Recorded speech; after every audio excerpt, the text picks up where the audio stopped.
पूजा के वक्त पढ़े और सुने करवा चौथ की ये कथा। करवा चौथ पर व्रतियों को करवा माता की कथा पढ़नी और सुननी चाहिए। इस कथा को पढ़ने से सुहाग की उम्र लंबी होती है, इसलिए आप भी करवा चौथ व्रत के समय ये कथा जरूर सुनें।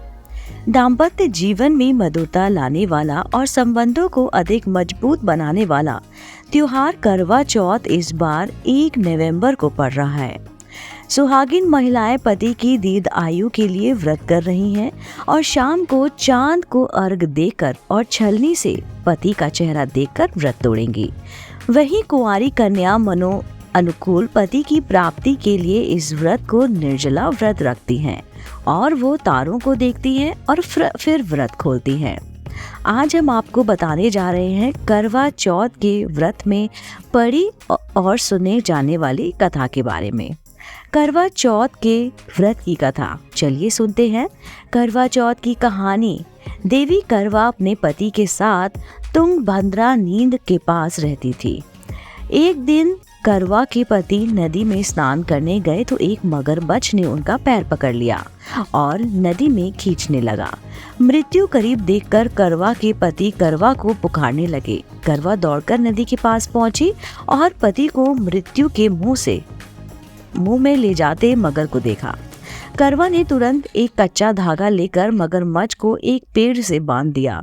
करवा के सतीत्व के कारण मगरमच्छ कच्चे धागे में ऐसा बंधा कि वह टस से मस नहीं हो पा रहा था। करवा के पति और मगरमच्छ दोनों के प्राण संकट में फंस गए थे। करवा ने यमराज को पुकारा और अपने पति को जीवन दान देने और मगरमच्छ को मृत्यु दंड देने के लिए कहा। यमराज ने कहा कि मैं ऐसा नहीं कर सकता क्योंकि अभी मगरमच्छ की आयु शेष है और तुम्हारे पति की आयु पूरी हो चुकी है। क्रोधित होकर करवा ने यमराज से कहा, अगर आपने ऐसा नहीं किया तो मैं आपको श्राप दे दूंगी। सती के शाप से भयभीत होकर यमराज ने तुरंत मगरमच्छ को यमलोक भेज दिया और करवा के पति को जीवन दान दिया। इसलिए करवा चौथ के व्रत में सुहागिन स्त्रियां करवा माता से प्रार्थना करती हैं कि हे करवा माता, जैसे आपने अपने पति को मृत्यु के मुंह से वापस निकाल लिया, वैसे ही मेरा सुहाग की भी आप रक्षा करना। करवा माता की तरह सावित्री ने भी कच्चे धागे से अपने पति को वट वृक्ष के नीचे लपेट कर रखा था। कच्चे धागे में लिपटा प्रेम और विश्वास ऐसा था कि यमराज सावित्री के पति के प्राण अपने साथ नहीं ले जा सका। सावित्री के पति के प्राण को यमराज को लौटाना पड़ा और सावित्री को वरदान देना पड़ा कि उसका सुहाग हमेशा हमेशा बना रहेगा और लंबे समय तक दोनों साथ रहेंगे। जय माँ करवा।